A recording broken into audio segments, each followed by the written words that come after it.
पता है, कल शाम को मैं अपनी गर्लफ्रेंड के साथ कॉफी शॉप में था। Don't be cheap and I wonder तुम्हारी कोई गर्लफ्रेंड भी है। जिनकी गर्लफ्रेंड नहीं होती वो क्या झूठ भी नहीं बोल सकते? मतलब गर्लफ्रेंड नहीं थी? लेकिन मेरी पूरी बात झूठी नहीं थी, सिर्फ गर्लफ्रेंड वाला पार्ट झूठा था।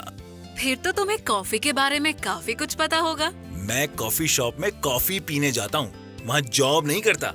जॉब तो मैं भी नहीं करती, मगर नॉलेज बहुत है। पता है, इंडिया में हम लोग एक सूफी संत की वजह से कॉफी पी रहे हैं। सूफी संत? वो कैसे? 17th सेंचुरी में एक सूफी थे बाबा बुडान। वो हज करके इंडिया वापस लौट रहे थे। रास्ते में उन्होंने मोका यमन के पोर्ट से 7 कॉफी बीन्स लिए और उन्हें इंडिया ले आए और इंडिया में कॉफी की एंट्री हुई। यमन से 7 कॉफी बीन्स लाने में क्या प्रॉब्लम है? छोटे से पर्स में रखो और ले आओ। उस वक्त कॉफी के कारोबार पर अरब्स का कब्जा था। अरब्स कॉफी बीन्स को या तो रोस्टेड या फिर बॉइल्ड फॉर्म में ही देश से बाहर ले जाना अलाउ करते थे। उन्हें डर था कि अगर कॉफी बीन्स उनकी कंट्री से बाहर गए तो फिर कोई भी उन्हें उगा लेगा। कॉफी बीन्स उनके लिए एक वैल्यूएबल कमोडिटी थी। बाबा बुडान सूफी संत थे, इसलिए किसी को उन पर डाउट भी नहीं हुआ। मगर 7 ही क्यों? 8 क्यों नहीं? 7 का अंक इस्लाम में शुभ और बरकत देने वाला माना गया है। आज हम मजाक में इसे स्मगलिंग कह रहे हैं, मगर उस वक्त इसे बड़ा पवित्र काम माना गया था, जिसने लोगों की किस्मत बना दी। 7 कॉफी बीन्स ने किस्मत बना दी। इन 7 बीजों की बरकत नजर आई जब इन्हें कर्नाटका के चिकमंगलूर जिले में प्लांट किया गया। कुछ सालों में वहाँ इतनी कॉफी पैदा हुई कि उस जगह का नाम बाबा बुडान गिरी या बाबा बुडान फॉरेस्ट पड़ गया। फिर तो तमिलनाडु, केरला और कर्नाटका में कॉफी के बागानों की लाइन लग गई। मतलब 17th सेंचुरी से पहले इंडिया में कोई कॉफी नहीं पीता था। कॉफी क्या, उस वक्त तो इंडिया में चाय का भी नामो निशान नहीं था। Don't tell me that.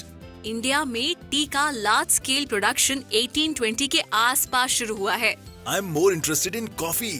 Next date पर I am surely going to impress my girl. फिर उसे ये बताना कि कॉफी की हिस्ट्री का पहला डॉक्यूमेंटेड एविडेंस फ्रांस की नेशनल लाइब्रेरी में मिलता है।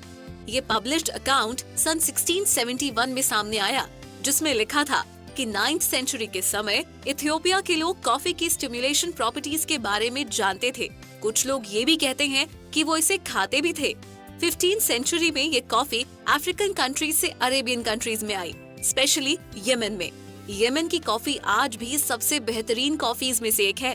दुनिया की सबसे बेहतरीन कॉफी का कंपटीशन बहुत टफ है। आज कॉफी ऑलमोस्ट दुनिया की हर कंट्री में है।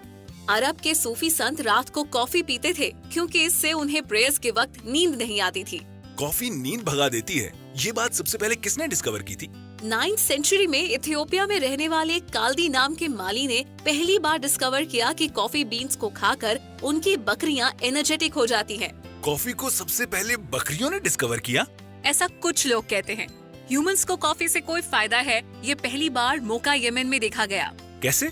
यहाँ उमर नाम के हकीम थे जो कुछ मरीजों को कॉफी पिलाते थे और मरीजों को फायदा होता था। ब्रिलियंट! डॉक्टर पेशेंट्स को कॉफी ऑफर करते थे। ऐसी क्लिनिक में मैं तो रोज जाऊंगा।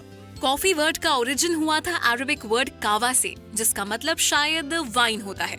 और अब देखो, इस कहवे या कॉफी का जादू इंडिया में सर चढ़ के बोल रहा है। माना जाता है कि इंडिया का सबसे पहला कॉफी शॉप कोलकाता में खोला गया था, वो भी प्लासी की बैटल के बाद। ओह! अच्छा, तुम्हें मालूम है शुरुआत में इंडिया में लोग कॉफी में शक्कर नहीं, हनी मिलाते थे। तब तो एक बात मैं भी बता दूं, 17वीं और 18वीं सदी में इंडिया में अच्छी कॉफी की पहचान दूध से होती थी। दूध से पहचान होती थी? क्या मतलब? इसे डिग्री कॉफी कहते थे।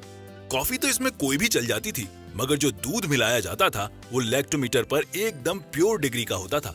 ये कॉफी पीना रिच होने का सिंबल थी। 1670 के बाद तो इंडिया में कॉफी बागान अमीर होने का सिंबल बन गए थे।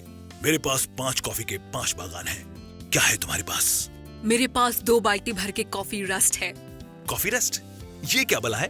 1870 में कॉफी के बागानों में फंगस फैल गई, जिसने बागानों को बर्बाद कर दिया। उसके बाद सन 1915 में इंडिया का coffee research centre Chikmagalur district में शुरू किया गया। कॉफी ने एक बार फिर से बाउंस बैक किया 1940 में, जब south Indian filter coffee develop हुई। ये उसी अमीरों वाली कॉफी जैसी थी, मगर इसमें थोड़ा फर्क था। इसमें 70 से 80% रोस्टेड कॉफी बीन्स और 20 से 30% चिकरी थी। इस नए कॉफी ब्लेंड ने इंडिया में कॉफी को नई lease of life they the.